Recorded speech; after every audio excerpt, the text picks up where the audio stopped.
He was 5'5", baby-faced, and rejected by every military branch. He became America's deadliest soldier. Audie Murphy held off 250 German soldiers while standing on a burning tank, wounded, alone, and refusing to die. Hollywood thought his war story was too unbelievable for a movie, so they toned it down. Every word was true. They said he was too small to fight. He proved them wrong by killing over 240 enemy soldiers. He earned every medal America could give. Then PTSD destroyed him after the war ended. From dirt poor Texas farm boy to Hollywood movie star to dead at 45. Triumph and tragedy in one life. June 20th, 1925.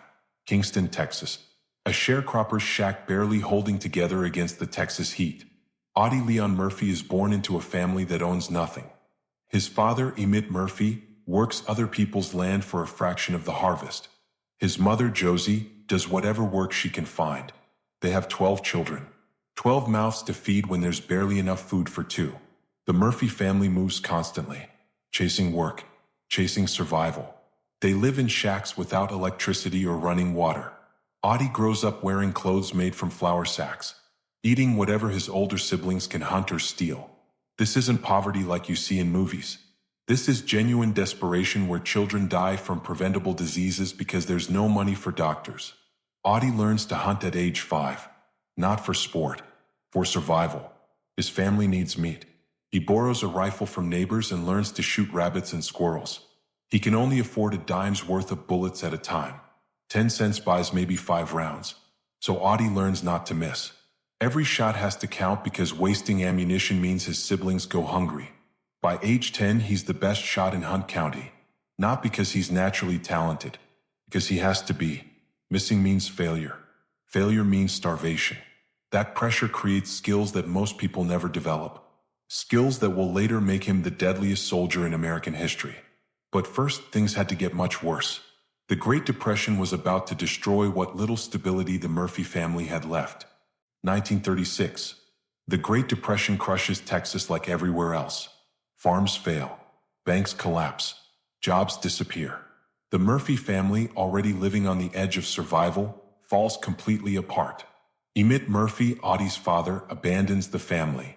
Just leaves one day and never comes back. No explanation. No support. 11 children and Josie left alone. Audie is 11 years old. 5th grade. He drops out of school because the family needs money more than he needs education. He picks cotton for $1 a day. Works 14 hours in brutal Texas heat for wages that barely buy flour and beans. His hands bleed from cotton bolls. His back aches from bending over rows that stretch to the horizon. He takes other jobs. Delivering newspapers. Fixing radios. Pumping gas. Anything that pays. He gives every penny to his mother. Keeps nothing for himself. This is what shapes Audie Murphy. Not military training. Not combat experience. This childhood where survival meant sacrifice and hard work meant staying alive another day. 1941. Audie is 16 years old. His mother dies from pneumonia and endocarditis. Diseases that could be treated easily if they had money for doctors. But they don't. So Josie Murphy dies. And Audie becomes responsible for his younger siblings. Children caring for children because there's nobody else. Hunt County authorities take his 3 youngest siblings to Bowles Children's Home, a Christian orphanage. Audie can't afford to keep them. Can't provide what they need. Watching them taken away breaks something inside him. 10 days later, Japan attacked Pearl Harbor. And Audie Murphy saw his escape from poverty. The military. A uniform. 3 meals a day. He would enlist and send money home to help his siblings. December 1941. America is at war. Young men across the country rush to recruiting stations. Audie Murphy is 17 years old, 5 foot 5 inches tall, and weighs 112 pounds. He looks like a child. Baby face, freckles, soft voice. But he's determined to enlist because the military offers what he's never had. Regular pay, food, purpose. He tries the Marines first. They're the most prestigious branch. The toughest fighters. Audie walks into the recruiting office in Greenville, Texas, and tells them he wants to fight. The recruiter looks at the skinny kid and laughs. Marines have height and weight requirements. Audie doesn't meet them. He's too short, too light, too young looking. Application denied. Next, he tries the Army Airborne. Paratroopers. Elite infantry who jump from planes into combat. Maybe they'll take him. Same result. The recruiter sees this underweight teenager and says no. Airborne needs soldiers who can handle heavy equipment and brutal training. Audie doesn't look capable of either. Application denied again. He spends months eating as much as he can afford. Bananas and milk mostly. Trying to gain weight. Trying to look older and stronger. It's humiliating. Being rejected for military service when you're desperate to serve.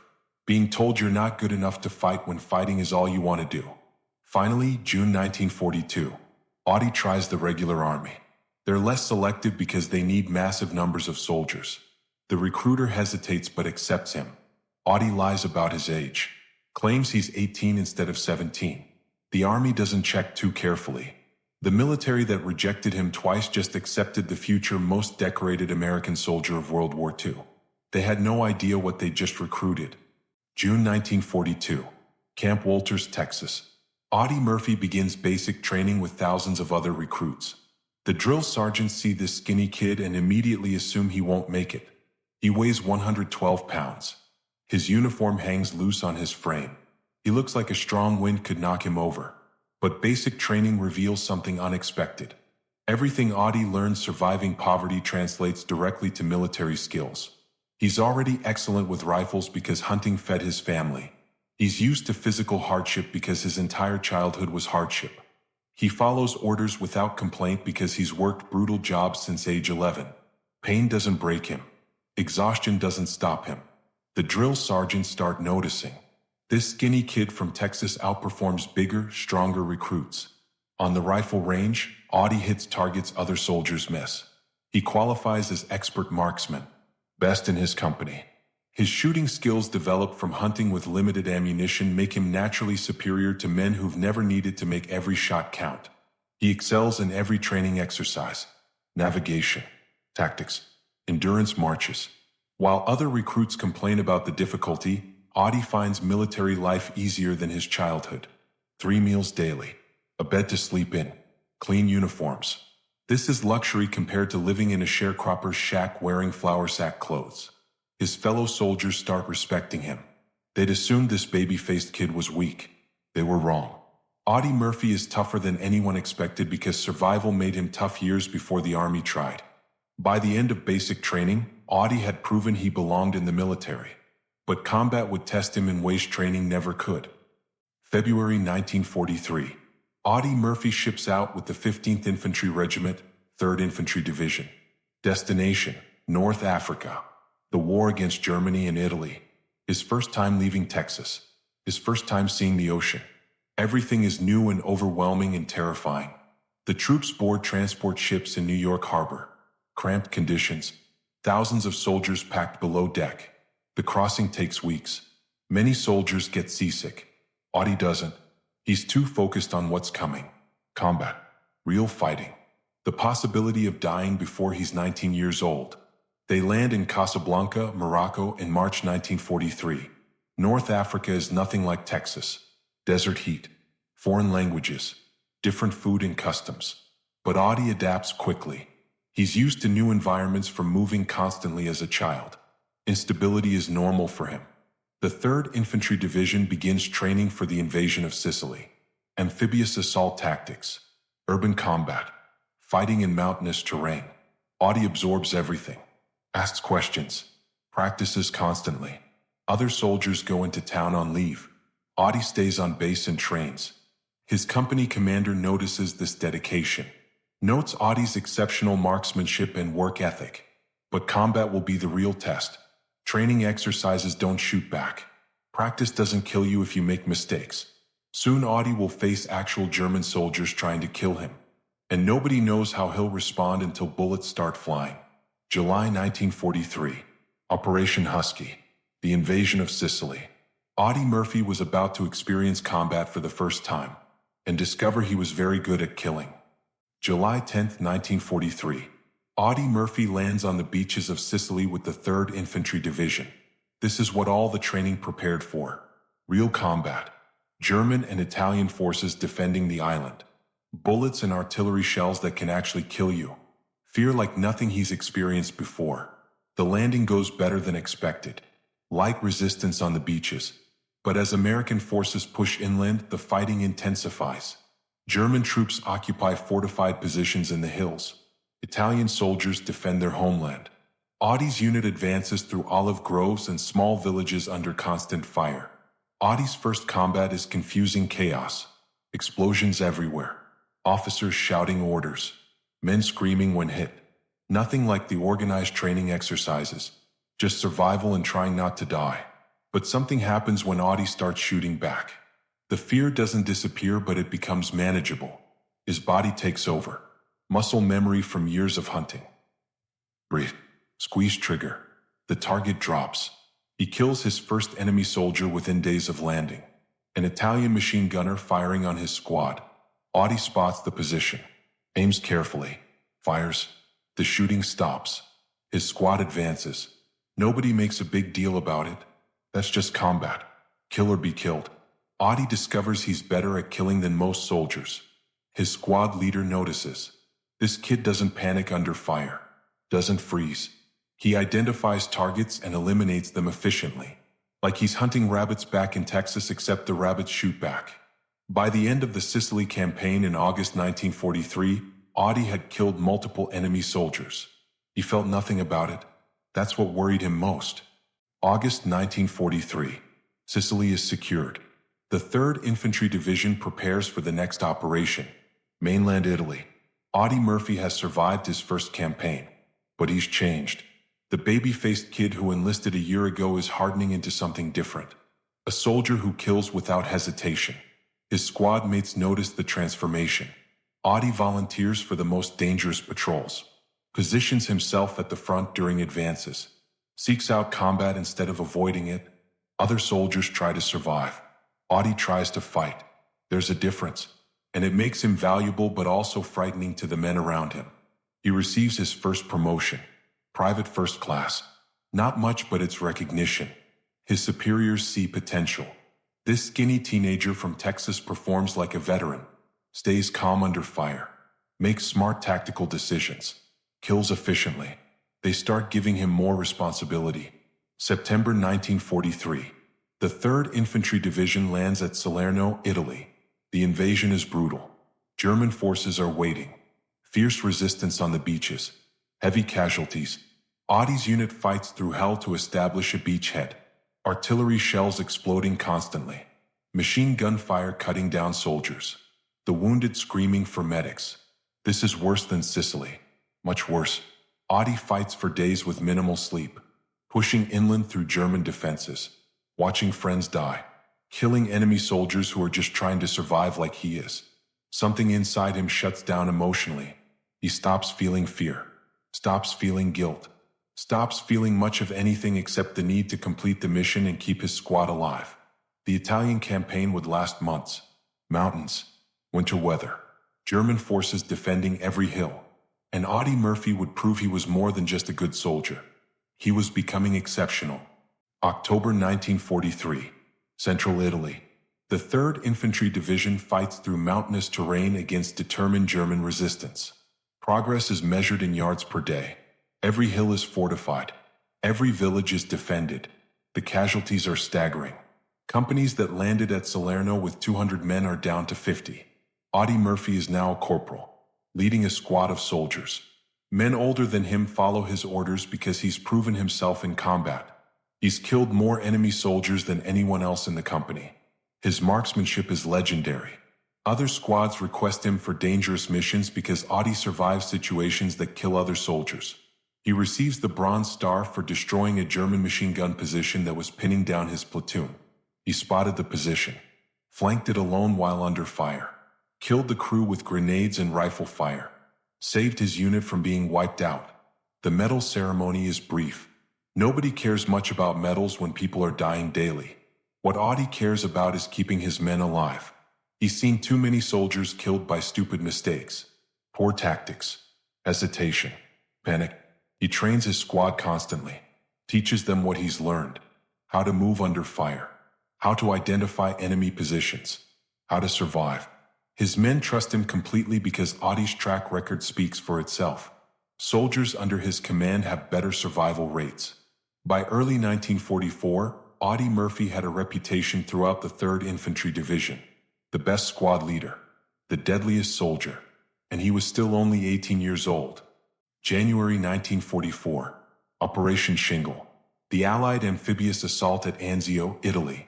The plan is to land behind German lines and force them to retreat from their defensive positions further south. It should work. Instead, it becomes a nightmare that lasts 4 months. The landing succeeds. Allied forces establish a beachhead.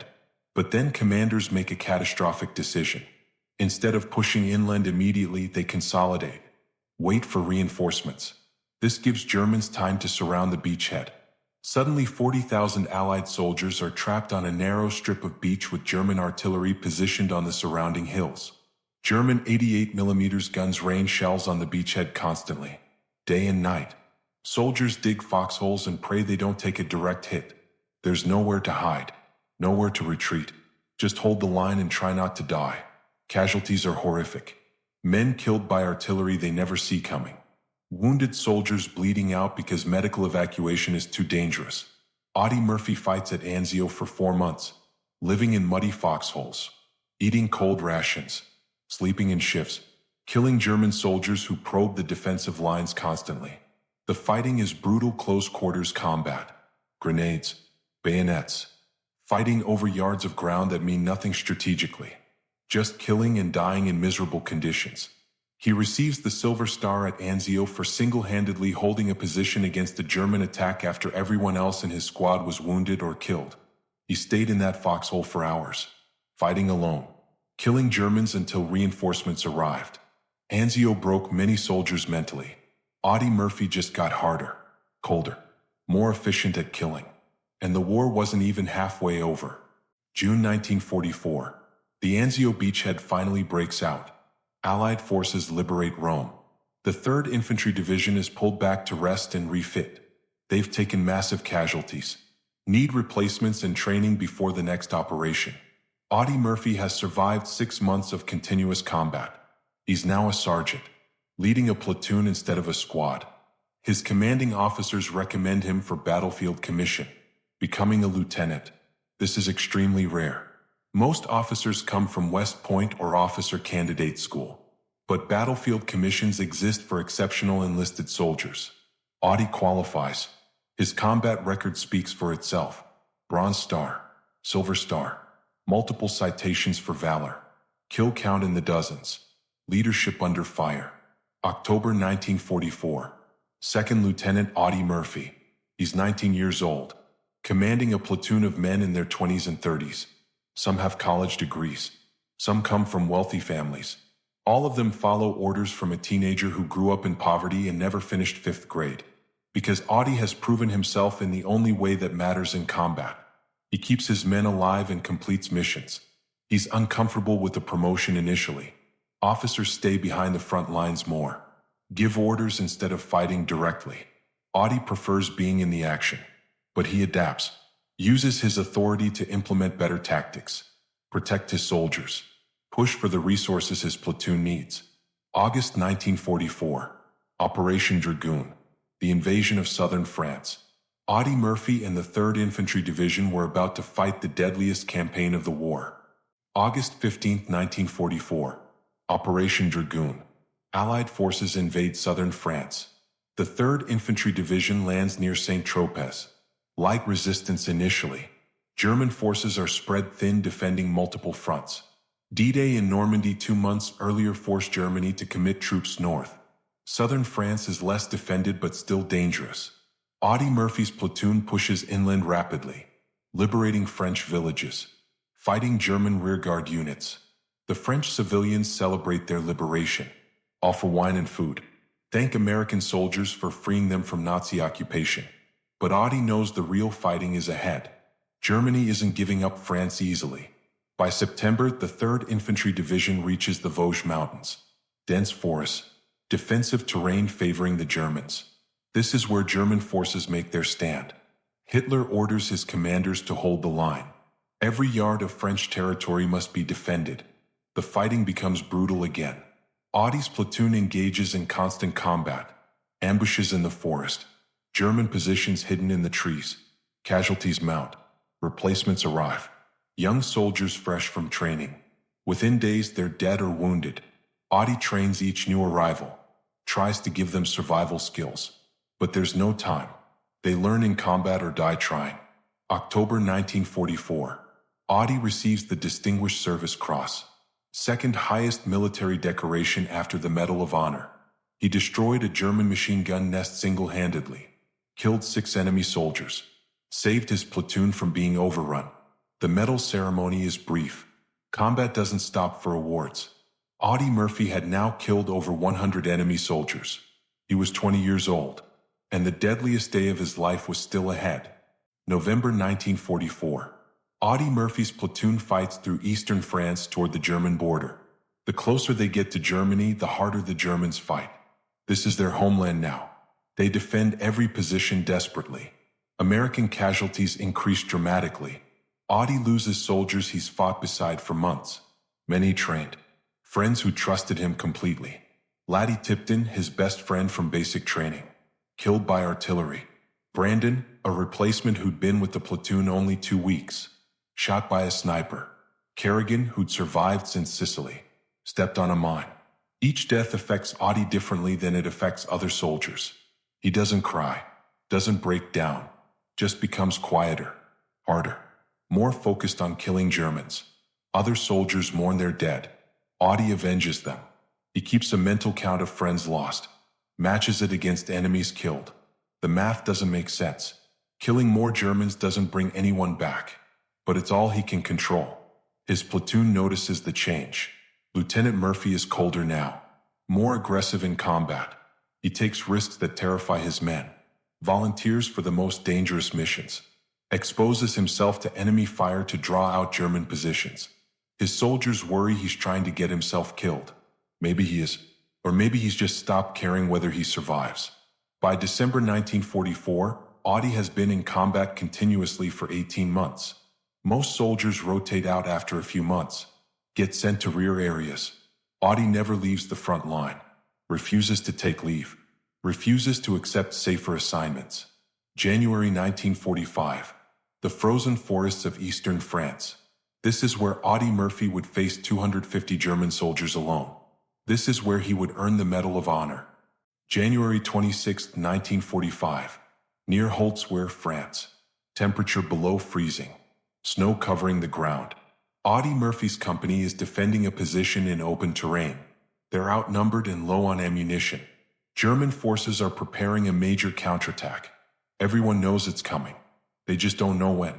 Audie has about 40 soldiers under his command. They've dug foxholes in the frozen ground, positioned 2 tank destroyers for support, set up defensive positions as best they can. But the terrain is terrible for defense. Open fields, no cover. If Germans attack in force, this position won't hold. Around 2 p.m., German artillery starts falling. Heavy bombardment. Shells exploding across the American position. This is preparation for the assault. Softening up defenses before infantry attacks. Audie's men take cover in foxholes. Wait for the barrage to end. Some pray. Some write final letters home. Everyone knows this might be their last day. The artillery stops. Silence. Then movement on the tree line. German infantry emerging from the forest. Hundreds of them. 6 Panzer tanks supporting the advance. This isn't a probe. This is a full-scale assault designed to overwhelm the American position. Audie counts approximately 250 enemy soldiers moving toward his position. His 40 men versus 250 Germans and 6 tanks. The odds are impossible. Standard military doctrine says retreat. Fall back to better defensive positions. But Audie's orders are to hold this ground. So he'll hold it or die trying. The next hour would become the most famous combat action in American military history. 1 man against an entire German company. The German assault hits hard. Infantry advancing across the open field. Tanks providing covering fire. Audie's soldiers fight back desperately. Machine guns. Rifles. The 2 tank destroyers firing at German armor. But they're overwhelmed. Too many Germans. Too much firepower. 1 German shell hits an American tank destroyer. Direct hit. The crew bails out. The vehicle starts burning. Ammunition cooking off inside. Small explosions as rounds detonate from the heat. The tank destroyer is done. Useless. Or so everyone thinks. Audie makes an insane decision. He runs to the burning tank destroyer, climbs on top of it. The vehicle is on fire. Ammunition is exploding inside. It could blow completely at any second. But it has a functioning machine gun mounted on top. And Audie needs that gun. He grabs the .50 caliber machine gun, swings it toward the advancing Germans, opens fire. The heavy machine gun tears through enemy infantry. Germans drop. The advance falters. They're confused. Someone is shooting from that burning wreck. Someone who should be dead or running. But there's Audie Murphy, standing on a burning tank destroyer, exposed to enemy fire, refusing to retreat. German soldiers shoot at him. Bullets impact around him, hit the tank destroyer. One round hits Audie in the leg. He barely notices, just keeps firing, targeting German officers, tank commanders, anyone organizing the assault, killing them methodically. For the next hour, Audie Murphy single-handedly held off 250 German soldiers and 6 tanks. What he did next seemed impossible. Audie empties the first belt of ammunition, reloads, keeps firing. The machine gun gets so hot it burns his hands. He ignores the pain. German infantry tries to flank his position. He shifts fire, cuts them down. The bodies start piling up in front of his position. Dead Germans. Wounded Germans crawling for cover. The assault is stalling because one man won't stop shooting. German tanks try to destroy the burning tank destroyer. They fire main guns at Audie's position. Shells explode near him. Shrapnel tears through the air. But the tank destroyer's bulk protects him partially. And Audie is small, harder to hit. His childhood poverty made him skinny. That probably saves his life now. He's screaming into the radio, calling artillery strikes on German positions, directing fire while simultaneously manning the machine gun, coordinating the defense while standing exposed on burning wreckage.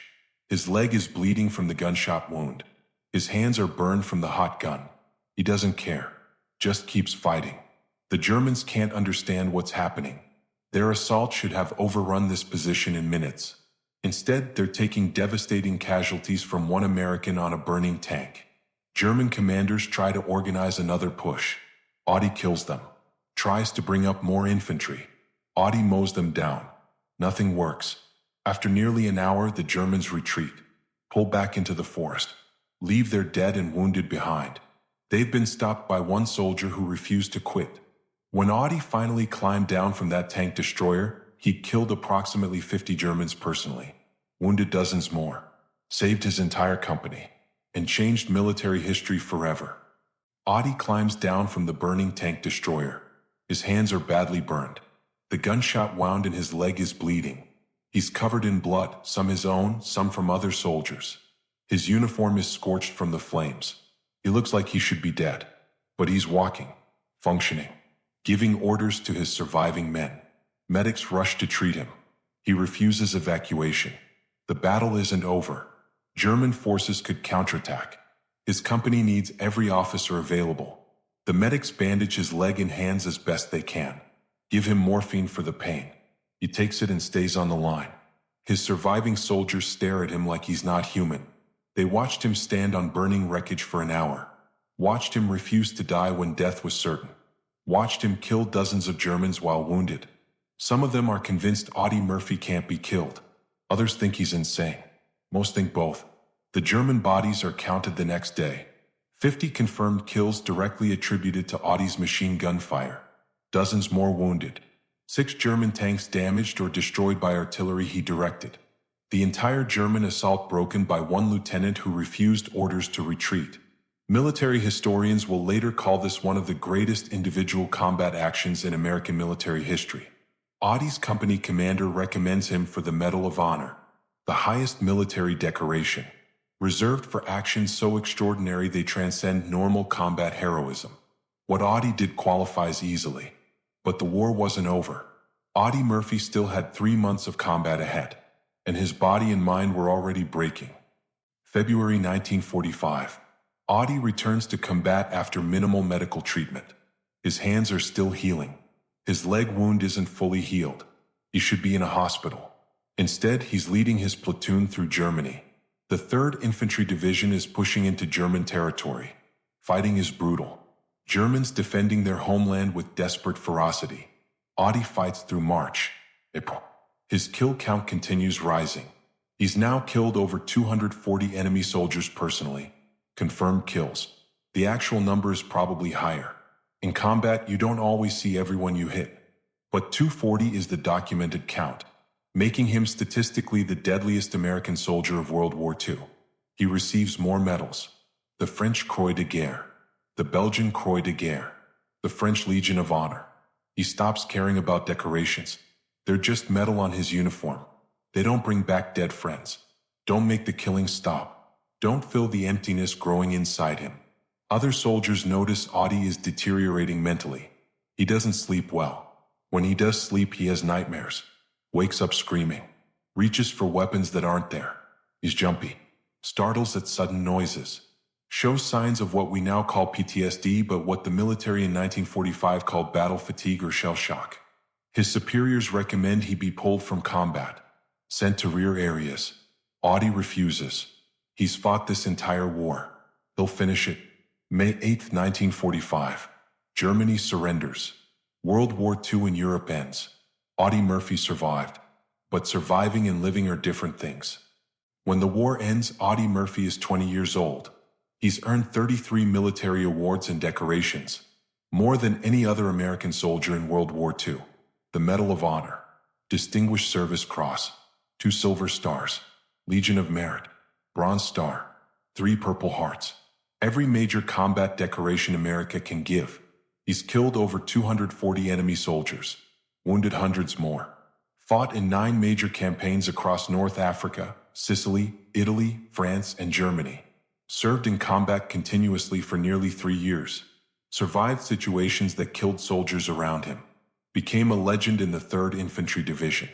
The military celebrates him as the perfect American soldier. Brave, dedicated, lethal. They parade him in front of cameras. Put his picture in newspapers. Use him for recruiting propaganda. Look at this hero. Look what American soldiers can accomplish. Join the military. Be like Audie Murphy. But nobody asks how he's doing mentally. Nobody treats his psychological wounds. The nightmares. The flashbacks. The inability to adjust to peace after years of killing. The guilt over surviving when so many friends died. The trauma of watching hundreds of people die violently. The military doesn't have mental health support. They just give medals and expect soldiers to deal with it. Audie goes home to Texas briefly. Visits the graves of his mother and the siblings he couldn't save. Everything feels surreal. Unreal. Like he's watching his own life from outside his body. The war is over, but the war inside his head continues. Hollywood came calling in 1945. They wanted to make Audie Murphy a movie star. He didn't know it yet, but fame would be worse than combat. 1945. Life magazine runs a cover story on Audie Murphy, most decorated soldier of World War II. The article includes photos of this baby-faced young man wearing more medals than his uniform can hold. James Cagney, the famous Hollywood actor, sees the article, invites Audie to Hollywood, offers to help him start an acting career. Audie accepts because he has no other prospects, no education, no job skills except killing. The military is downsizing. Millions of soldiers returning to civilian life competing for limited jobs. Hollywood offers money and purpose. He takes it, but Audie can't act. He's stiff on camera, uncomfortable pretending emotions he's buried for years. His first screen tests are terrible. Casting directors say he lacks presence. Doesn't look tough enough. This is the man who killed 240 enemy soldiers. Hollywood thinks he's not tough enough. He takes acting classes. Works harder than anyone else. Gradually improves. Lands small roles in westerns and war movies. Often playing soldiers because that's what audiences expect. The irony isn't lost on Audie. He survived real war. Now he pretends to fight fake ones for entertainment. 1949. Universal Pictures produces To Hell and Back, Audie's autobiography. They want him to star in the film playing himself, reenacting his own combat experiences, including the tank destroyer scene. Audie agrees even though reliving those memories is psychological torture. The movie is a massive success. Audiences love watching the real Audie Murphy play himself. They have no idea he's dying inside with every scene. Behind the Hollywood glamour, Audie Murphy is falling apart. The nightmares get worse. Every night. Sometimes multiple times per night. He dreams of combat, of dead friends, of Germans he killed. He wakes up screaming, sweating, reaching for weapons. His first wife divorces him. Says she can't handle his night terrors and violent outbursts. He sleeps with a loaded pistol under his pillow. Every night. For the rest of his life. Needs to feel armed or he can't sleep. This is textbook PTSD, but the VA doesn't provide adequate mental health treatment. Combat veterans are expected to tough it out. Be strong. Don't complain. Audie suffers silently. He develops addictions. Sleeping pills to control the nightmares. Becomes dependent on them. Can't sleep without medication. Gambling becomes another addiction. He gambles compulsively. Loses money he can't afford to lose. Hollywood pays well, but Audie's spending and gambling drain his accounts constantly. The public sees a war hero and movie star. They don't see the broken man behind the image. The man who killed so many people he lost count. The man who watched friends die and couldn't save them. The man who survived when he thinks he should have died. Survivor's guilt destroys him slowly. He makes more movies through the 1950s and 1960s. Westerns mostly. B-movies with low budgets. His star power fades. The roles become smaller. The paychecks shrink. By 1970, Audie Murphy was nearly broke. Forgotten by Hollywood. Still haunted by a war that ended 25 years earlier. And he had less than a year to live. Late 1960s. Audie Murphy does something remarkable despite his own struggles. He becomes an advocate for veterans suffering from PTSD. He speaks publicly about his nightmares, his addiction to sleeping pills, his difficulty adjusting to civilian life. This is revolutionary for the time. Most World War II veterans never talked about psychological trauma. It was considered weakness, unmanly, something you buried and ignored. But Audie uses his fame to break the silence. He testifies before Congress about the need for better mental health treatment for veterans. Argues that the VA is failing soldiers who serve their country. He writes articles for magazines describing his symptoms. The flashbacks, the hypervigilance, the inability to feel safe, the emotional numbness, the guilt over surviving when others died. He makes PTSD real and visible to the American public. Shows that even the most decorated soldier can be broken by war. His advocacy helps thousands of veterans. Men who thought they were alone in their suffering realize others share their pain. The stigma around combat trauma begins slowly reducing. Not quickly, not completely. But Audie's willingness to be vulnerable about his mental health creates space for other veterans to seek help. The military establishment doesn't appreciate his advocacy. They want heroes who are strong and unbroken. Audie is telling uncomfortable truths about what combat does to human psychology. But he doesn't care about their disapproval. He's trying to help veterans who are suffering like he is. Audie Murphy's advocacy for veterans might be more important than his combat record. He saved lives during the war. He saved lives after it by talking about invisible wounds. 1970. Audie Murphy is drowning in debt. His movie career has ended. The roles stopped coming years ago. He invested in businesses that failed. A chain of movie theaters went bankrupt. Real estate investments collapsed. His gambling addiction consumed whatever money remained. He owes hundreds of thousands of dollars. Creditors are threatening lawsuits. He tries various schemes to earn money. Writes another autobiography. It doesn't sell well. Considers endorsement deals. Nothing materializes. The public has moved on. World War II is ancient history to younger Americans focused on Vietnam. Audie's celebrity status means nothing anymore. His second marriage is strained. The financial pressure. The continuing nightmares. The PTSD symptoms that never improved. His wife stays with him, but the relationship is difficult. Audie knows he's hard to live with. Knows his trauma affects everyone around him. Feels guilty about that too. He remains close with some World War II veterans. Fellow 3rd Infantry Division soldiers. They meet occasionally. Talk about old times. Remember friends who died. These are the only people who truly understand what Audie experienced. Civilians can't comprehend what combat does to you. Other veterans know without explanation. By May 1971, Audie is negotiating desperately with creditors, trying to restructure debts, find ways to earn money. He's considering a comeback, maybe television, maybe smaller movie roles, something to pay the bills and support his family. He would never get the chance. Fate had one final mission for Audie Murphy, and this time he wouldn't survive. May 28, 1971. Audie Murphy boards a private plane in Atlanta, Georgia. He's flying to a business meeting in Martinsville, Virginia, trying to arrange a new business venture. Anything to solve his financial problems. The weather forecast is bad. Storms. Poor visibility. The pilot suggests delaying. Audie wants to get there. They take off. The Aero Commander 680 climbs through worsening weather. Rain, fog, turbulence. Standard conditions for instrument flying. But the terrain they're crossing is dangerous. The Appalachian Mountains. Peaks hidden in clouds. No margin for error in bad weather. Around 1 p.m., the plane approaches Brush Mountain near Blacksburg, Virginia. Flying too low. The pilot can't see the terrain through the clouds. Doesn't realize how close the mountain is. No time to pull up. No time to react. The plane hits trees on the mountainside. Crashes. Explodes on impact.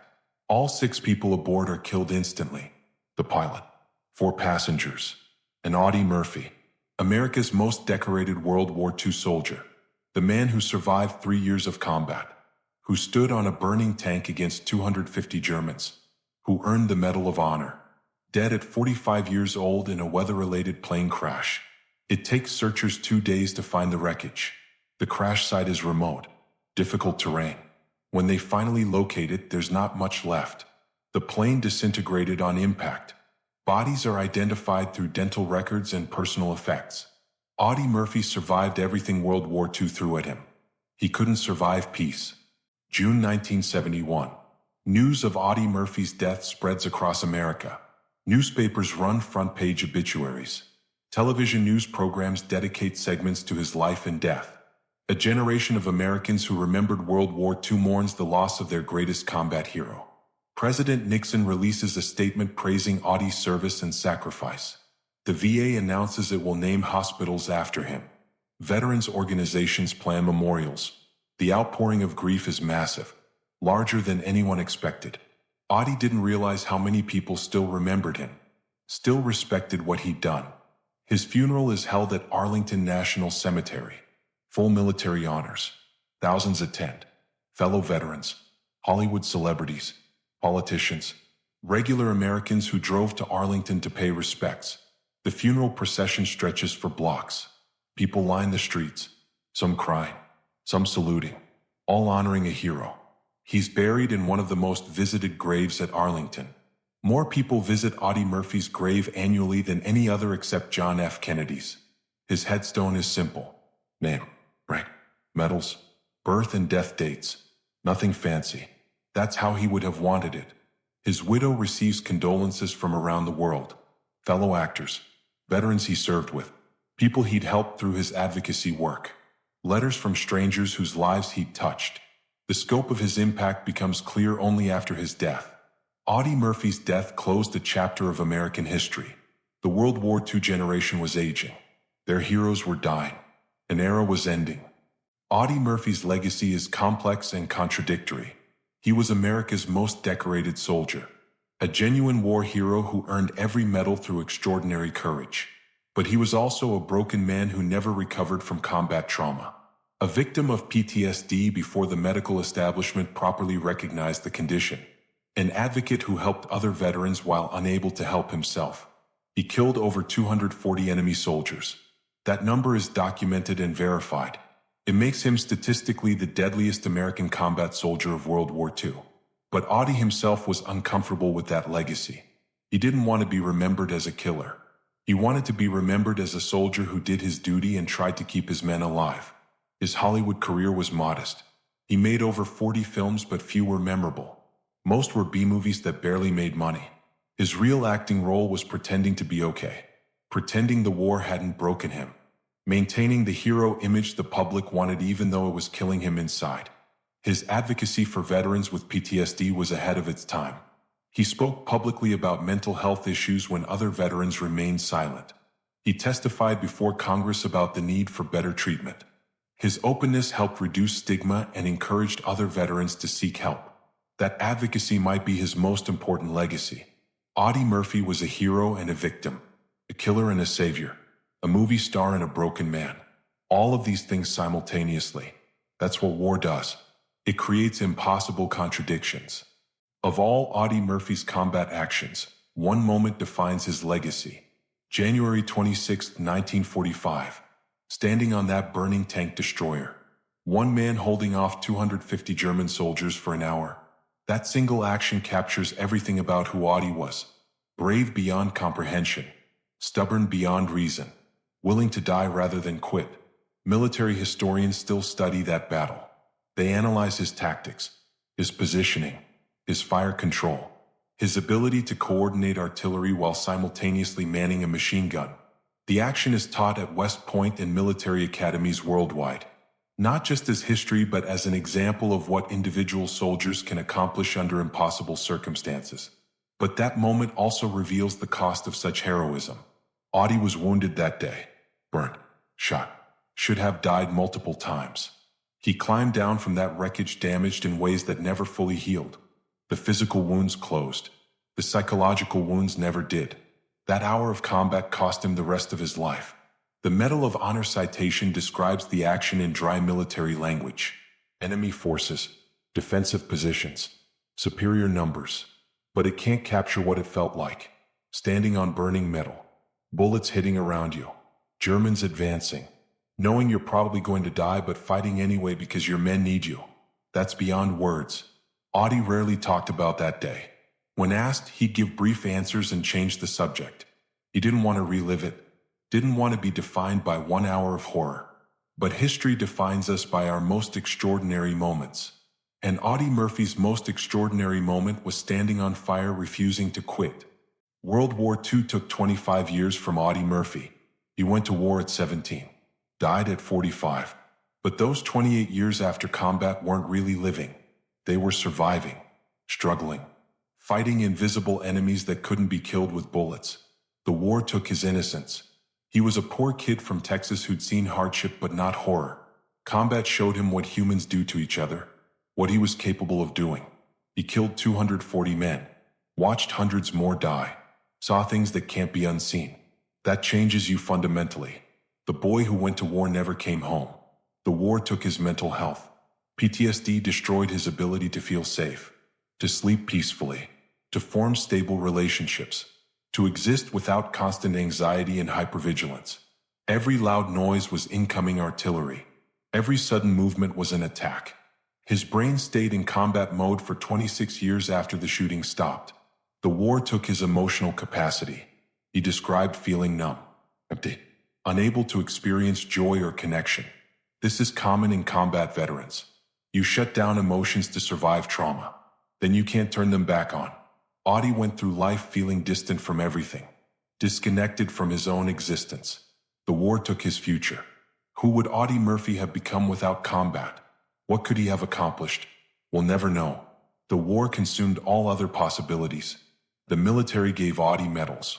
The war took everything else. That's the transaction nobody talks about when they celebrate heroes. Audie Murphy wasn't the only Murphy brother to serve in World War II. Several of his brothers enlisted. They fought in different units, different campaigns. The Murphy family gave multiple sons to the war effort. This was common during World War II. Entire families sent their children to fight. Some families lost multiple sons. One of Audie's brothers was wounded in combat, survived but came home damaged like Audie. Another served without seeing heavy combat, returned home and tried to live normally. The Murphy brothers rarely talked about their war experiences with each other. This was typical. Veterans often couldn't discuss combat even with people who'd experienced it. Audie felt responsibility for his siblings throughout his life. He sent money home during the war, helped support brothers and sisters after returning, tried to be the father figure their absent father never was. But his trauma made him unreliable. His PTSD and addictions meant he couldn't always be there when family needed him. His siblings watched him deteriorate after the war, saw the nightmares, the drinking, the gambling, the failed marriages. They wanted to help but didn't know how. Nobody understood PTSD then. Families of combat veterans suffered alongside them without resources or support. When Audie died in 1971, his siblings mourned the brother they'd lost twice. Once when he went to war and came back changed. Again when the plane crashed and he was gone forever. The Murphy family's World War II experience mirrors millions of American families. They gave their sons. Some came back. None came back unchanged. Decades after his death, Audie Murphy's legacy continues growing. New generations discover his story. Military history enthusiasts study his tactics. Veterans relate to his PTSD struggles. His grave at Arlington remains one of the most visited. People leave coins, medals, flags, and handwritten notes thanking him for his service. The VA named hospitals and clinics after him. Military bases have buildings bearing his name. The Audie Murphy Club honors outstanding enlisted soldiers. His hometown of Farmersville, Texas, has a museum dedicated to his life. His memory is preserved institutionally and personally. Hollywood rediscovered him. Books about his life appeared. Documentaries examined his combat record and mental health struggles. Younger audiences who never heard of Audie Murphy learned about the baby-faced soldier who became America's deadliest warrior. Social media spreads his story to millions. But modern recognition also brings modern understanding.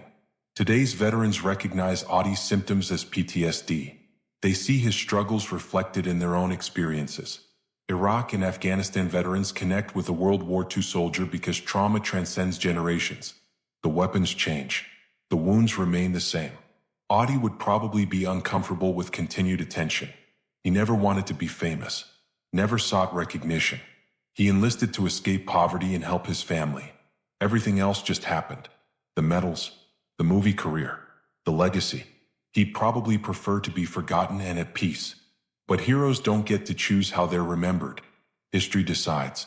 And history remembers Audie Murphy. The real heroism of Audie Murphy's life wasn't standing on that tank destroyer. It wasn't earning 33 medals. It wasn't killing 240 enemy soldiers. The real heroism was surviving the aftermath. Living with trauma that would have destroyed most people. Functioning despite nightmares and flashbacks and psychological wounds that never healed. It was continuing to serve after the war ended. Advocating for veterans when nobody else would. Speaking publicly about mental health issues when that could have destroyed his reputation. Using his fame to help soldiers who were suffering silently. That took more courage than combat. It was getting up every day despite depression and PTSD and addiction. Going to work. Supporting his family. Trying to be a husband and father while fighting demons nobody could see. That's harder than facing enemy soldiers. Enemy soldiers you can shoot. Internal enemies are immortal. Audie Murphy never claimed to be a hero. He said he was just a soldier doing his job. He was uncomfortable with praise and recognition. He believed the real heroes were the men who died. The soldiers who never came home. The friends he couldn't save. That humility makes his legacy more powerful. We celebrate Audie Murphy for the warrior he was. We should also remember the broken man he became. The victim of war who never escaped combat even after the fighting stopped. His story is triumph and tragedy. Courage and suffering. Heroism and humanity. That's what makes him memorable. Not the medals but the complicated truth of what war does to those who fight it. Audie Murphy was 17 when he went to war. He was 20 when it ended. He spent the next 25 years trying to survive what those 3 years had done to him. He saved thousands of lives during the war. The war took his. From 1942 to 1945, Audie Murphy served in 9 major campaigns. He earned 33 military awards including the Medal of Honor. He killed over 240 enemy soldiers. He saved countless American lives through extraordinary courage under fire. But the war never ended for Audie Murphy. PTSD haunted him for 26 years. Nightmares, flashbacks, addiction, failed relationships. He died at 45 in a plane crash, never finding the peace he fought for. Audie Murphy was America's most decorated soldier. He was also a victim of war who couldn't escape what he'd experienced and what he'd done. Remember his courage. Remember his sacrifice. Remember the cost of heroism. Some wounds never heal. Some wars never end. Remember Audie Murphy.